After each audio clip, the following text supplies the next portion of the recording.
저는 이맘때가 되면 몸이 아픕니다.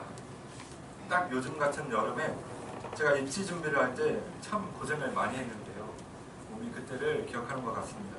그렇게 겨우겨우 여름을 넘기고 신학대학원에 붙게 되었습니다. 덕분에 이 자리에서 여러분과 함께 이러한 귀한 예배 시간을 가지고 있습니다. 신학대학원에서는 1학년 때 경건학기라는 훈련학기를 갔습니다. 여러 훈련들 중에 기억에 남는 훈련이 2박 3일 동안 침묵으로 기도를 하는 훈련이었습니다. 화장실에서 우연히 만나기라도 해보세요. 원래 눈치를 보다가 작은 목소리로 기도 잘하고 있어 하면서 서로 눈빛만 봐도 다 압니다. 전우회 같은 것이 생겨나더라고요.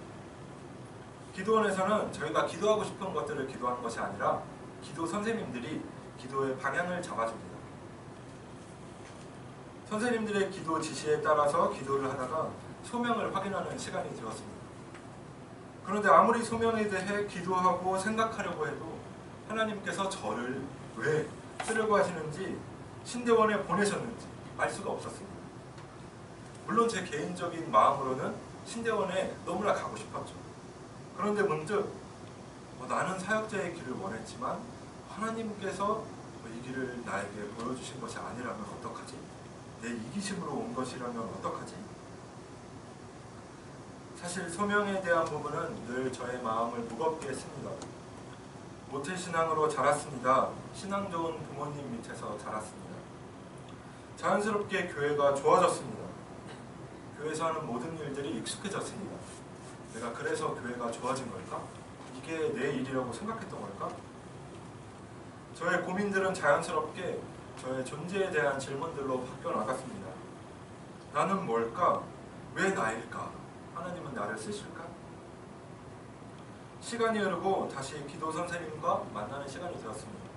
그리고 솔직하게 제가 가지고 있는 고민들을 선생님께 말씀드렸습니다. 선생님께서 잠잠히 들으시고 저에게 말씀하셨습니다. 그럼 요한 전도사님께서 이 자리에서 나의 과거부터 지금까지의 생애를 구체적이고 세밀하게 조용히 하나님 앞에 내려놔 보세요 라고 말씀하셨습니다. 그리고 중요한 것은 그 안에서 그때마다 하나님은 어디에 계셨고 무엇을 하셨는지 곰곰이 생각해 보라고 말씀하셨습니다. 저는 조용히 눈을 감고 저의 옛 시절로 돌아갔습니다. 그리고 저의 인생을 돌아보았습니다. 큰 사건부터 아주 작은 사건까지 여러 장면들이 생각났습니다. 그리고 머지않아 제 눈에서 뜨거운 눈물이 흘러내렸습니다. 처음이었습니다. 도무지 주체할 수가 없었습니다. 저를 이곳으로 이끈 하나님의 뜻을 발견하는데 그리 오랜 시간을, 오랜 생각을 거치지 않았습니다. 선생님이 놀랄 만큼 눈물이 많이 쏟아져 내려왔습니다. 그리고 성령님께서 깨닫게 하셨습니다. 이렇게 부족한 나를, 아무것도 할 줄 모르는 나를, 아무 쓸모없는 나를 하나님께서 이 자리로 오게 하셨구나. 하나님께서 늘 내 손을 붙잡고 계셨구나. 그날 저는 경험했습니다. 나같이 작고 보잘것없는 존재를 세상 그 무엇보다 사랑하시는 하나님의 존재를 말입니다. 오늘 본문을 살펴보려고 합니다. 10계명에 대한 말씀 이후에 모세가 흑암으로 나아가 하나님을 만나는 내용을 담고 있습니다. 성경의 본문 이미지를 우리가 한번 생각해 보려고 합니다. 장소는 시내산입니다. 그리고 이스라엘 백성들이 모세와 함께 모여 있습니다. 하늘에서는 우레와 번개, 나팔 소리, 그리고 연기가 가득합니다. 이스라엘 백성들은 이미 애굽을 탈출하며 또 홍해를 건너며 광야를 지나는 순간 동안 하나님께서 행하시는 기적들을 많이 체험한 이유였습니다. 하나님의 능력을 너무나 잘 알고 있었죠. 그래서 18절 마지막에서 볼 수 있듯이 백성들은 하나님의 능력 때문에 두려움에 떨고 있었습니다. 18절을 함께 읽어보도록 하겠습니다. 18절 말씀입니다. 곧 백성이 우레와 번개와 나팔 소리와 산의 연기를 본지라 그들이 볼 때에 떨며 멀리 서서. 아멘. 19절에도 하나님에 대한 두려움이 나옵니다. 이스라엘 백성들은 왜 하나님을 두려워했을까요? 하나님이 어떤 분이기에 이스라엘 백성들이 두려움을 가졌을까요? 이스라엘 백성들과 마찬가지로 우리 역시 하나님을 두려워할 수밖에 없습니다. 왜냐하면 우리는 본질적으로 의로운 존재가 아니기 때문입니다. 의로우신 분은 오직 하나님밖에 없거든요. 성경의 두려움은 의롭지 않은 존재가 의로운 존재 앞에 섰을 때 나타나는 말입니다. 20절에 경외하다라는 말도 역시 하나님을 두려워하다라는 뜻이죠. 우리는 하나님이 어떤 존재인지 전부 다 알 수 없습니다. 그러나 하나님은 어떤 존재인가? 라는 질문은 우리가 계속해서 세상을 살아갈 때 우리가 겪는 수많은 문제들과 어려움을 이겨내는데 정말 큰 힘이 되어줍니다. 계속해서 스스로 질문하고 또 질문해야 합니다. 하나님은 어떤 존재인가? 21절 함께 읽어보려고 합니다. 21절 말씀입니다. 백성은 멀리서 있고 모세는 하나님이 계신 흑암으로 가까이 가니라. 아멘. 오늘 본문에 등장하는 모세는 자신의 존재에 대해 끊임없이 고민하던 인물이었습니다. 바로의 명령이 있었죠. 모든 히브리인 아이를 죽여라. 그런 명령에서 살아남아 애굽의 왕자가 되었습니다. 모세는 계속해서 고민했습니다. 나는 애굽 왕자인가? 히브리인인가? 나는 누구인가?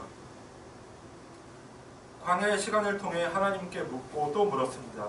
결국 모세는 광야의 시간을 통해 자신이 하나님 앞에 아무것도 아닌 존재임을 알게 되었습니다. 깨달은 것이죠. 광야에서 모세 자신의 힘으로 할 수 있는 것들이 아무것도 없었습니다. 그런 모세를 하나님께서는 자신의 대언자로 세우십니다. 그리고 이스라엘을 이끄는 지도자로 사용합니다. 21절에 나오는 흑암이라는 단어는 빽빽한 구름으로 인해 생긴 어두움을 말합니다. 흑암 속에는 하나님이 계셨습니다. 모세가 하나님께 나아갈 때 하나님께서 직접 하나님의 백성으로서 세상을 살아가는 방법을 알려주십니다. 나에게 또 여러분에게 하나님은 어떤 존재인가? 하나님의 존재에 대한 깊은 고민은 우리를 하나님 앞으로 이끌어줍니다. 각자의 삶 속에서 모세처럼 하나님이 계신 흑암으로 가까이 나아가는 경험이 있어야 합니다. 하나님을 만나는 경험만이 나의 존재를 깨닫게 해줍니다. 나의 존재에 대한 이해가 광야를 건널 때, 우리가 살아가는 이 세상을 살아갈 때 원동력이 되어줍니다. 얼마 전에 제가 TV 프로그램을 보았습니다. 영재발굴단이라는 프로였습니다. 이 방송에 나오는 6살 어린아이가 주인공이었습니다. IQ는 140점, 6살 어린이가 중학생 수준의 문제들을 척척 풉니다. 그런데 촬영을 하다 보니 아이가 가지는 특징이 하나 있었습니다. 문제를 하나 틀리면 너무너무 괴로워해요. 한 번은 뛰쳐나가서 장롱에 들어가서 문을 막 쳐요. 너무 답답하다. 내가 이 문제를 틀렸다고. 아이의 심리 상태가 제법 심각해 보여서 제작진은 정신과 의사를 함께 찾아가게 됩니다. 아이는 의사를 만나자마자 자신 있게 말합니다. 선생님, 문제 내봐요. 저 다 맞출 수 있어요. 그게 첫 인사였습니다. 문제를 내고 또 맞추는 것에 엄청난 집착을 가지고 있었습니다. 아이와 대화를 하던 중 아이가 이런 말을 합니다. 선생님, 사람들에게 보여주기 위해서는 내가 더 대단한 걸 해야 해요. 6살 어린이의 말이었습니다. 이 아이는 뭔가의 압박을 받고 있는 것 같았습니다. 상담이 계속되고 아이의 행동에 대한 이유가 밝혀졌습니다. 이유가 무엇이었을까요? 이유는 엄마를 실망시키고 싶지 않아서. 6살 어린이의 입에서 나온 말이었습니다. 이 말을 하고 아이는 눈물을 흘립니다. 그런 아이에게 의사가 말하죠. 나는 네가 문제를 얼마나 잘 푸는지 또 틀리는지 궁금하지 않아. 나는 너의 생각이, 너의 기분이 더 궁금해. 이 말을 듣고 아이는 의사의 품에서 더 슬프게 웁니다. 정말 마음이 아팠습니다. 자, 이 방송을 보면서 정말 많이 아팠어요. 우리가 살아가는 현실을 너무 잘 보여주는 장면 같았습니다. 세상 속에서 우리는 늘 잘해야 하고 늘 최고가 되어야 하고 모든 문제를 해결할 수 있어야만 최고가 되고 또 칭찬을 받고 인정을 받습니다. 그런데 이러한 인정과 칭찬 속에서 우리는 오히려 한계를 맛봅니다. 인정받으려고 칭찬받으려고 나는 죽어라 일하고 노력했는데 한계에 부딪힐 때가 너무 많아요. 세상이 말하는 실패를 경험합니다. 너는 부족해, 너는 못해. 우리를 조롱하고 비판합니다. 그럼 스스로 생각하죠. 나는 진짜 못하나? 나는 나고자인가? 나는 실패자인가? 문제풀이에 집착하던 이 아이를 볼 때 저는 우리가 살아가는 세상이 뭔가 단단히 잘못됐다고 생각했습니다.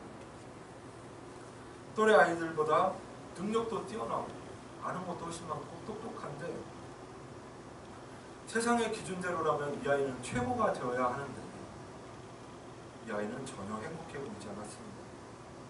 오히려 아이는 위로가 필요했습니다.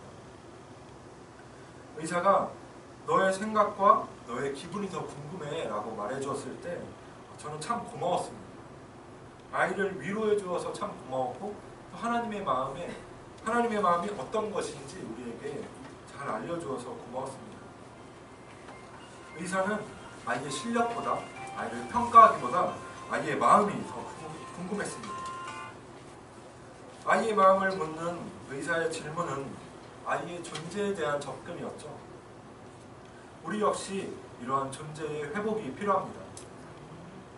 존재의 회복은 존재를 향한 관심으로부터 시작됩니다. 하나님께서는 우리를 직접 지으신 창조주이십니다.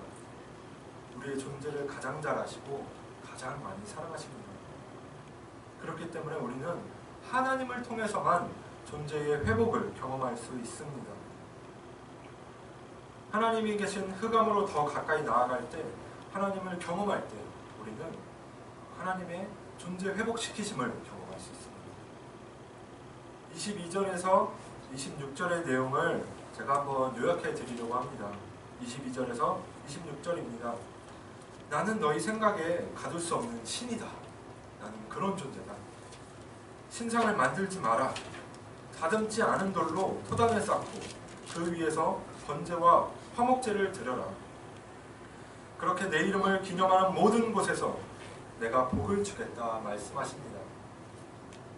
25절에서 하나님은 제단을 쌓을 때 다듬은 돌로 제단을 쌓지 말라고 말씀하십니다. 그렇다면 뭐로 쌓아야 할까요? 다듬지 않은 돌을 말씀하십니다. 참 특이하죠? 다듬은 돌로 제단을 쌓으면 각이 잡힌 더 멋있는 제단을 쌓을 수 있을 텐데 하나님께서는 다듬지 않은 돌을 원하십니다. 하나님은 우리의 힘과 능력으로 제단을 만들고 다듬고 그것에 집중하기를 바라는 것이 아니기 때문입니다. 하나님의 뜻은 하나님을 예배드리는 것에 있었습니다. 이 뜻을 위해서 다듬지 않은 돌로 충분했던 것이죠. 하나님께서는 다듬지 않은 돌로 제단을 쌓기 원하셨습니다. 다듬지 않은 돌의 모습 그대로 이미 충분합니다. 마찬가지로 여러분도 지금 모습 그대로 이미 충분합니다. 우리의 존재 자체만으로 하나님의 이름을 기념할 수 있고 또 예배할 수 있습니다. 다듬지 않은 돌을 사용하시는 하나님께서 우리 모습 그대로 하나님의 이름을 기념하고 예배하기를 원하십니다. 애굽을 떠나 광야를 건너는 모세는 어떤 마음이었을까요? 내가 왜 여기 있지? 내가 왜 이 거친 광야를 건너야 하지? 수많은 질문들이 모세의 마음을 어렵게 했습니다. 그럼에도 모세는 자신을 광야로 이끈 하나님을 신뢰했습니다. 자신의 존재를 사용하시는 하나님을 경험했기 때문입니다. 우리 존재를 부르시고 사용하시는 하나님에 대한 신뢰가 우리에게 있다면 우리가 살아가는 광야 같은 세상은 더 이상 두려울 것이 없습니다. 왜냐하면 하나님께서는 우리의 환경과 능력, 겉모습이 아닌 존재 자체를 하나님의 뜻에 맞게 이미 예비하시고 계시기 때문입니다. 물론 우리의 존재를 사용하시는 하나님을 열심히 믿어도 우리는 여전히 광야에 있죠. 우리를 힘들게 하는 것들이 참 많습니다. 그러나 하나님께서는 고난과 어려움을 초월하는, 뛰어넘는 분이십니다. 하나님은 고난과 어려움이 있는 광야를 다 덮어버리는 능력의 하나님이십니다. 기도원에서 저는 저의 존재에 대한 깊은 고민과 질문을 가지고 하나님께 나아갔습니다. 그리고 제가 살아온 모든 순간들 속에서 저의 존재를 회복시키시고 사용하시는 하나님을 경험했죠. 이러한 경험이 있기에 저는 사실 더 이상 광야가 두렵지 않습니다. 왜냐하면 하나님께서는 저의 능력이 아닌 저의 존재 자체를 사용하실 것을 저는 신뢰하기 때문입니다. 마지막으로 책 한 권을 소개하려고 합니다. 소심청년이라는 책입니다. 태초에 에덴 동산은 안전한 곳이었다. 사자의 강함이, 독수리의 빠름이 에덴 동산을 만든 것이 아니다.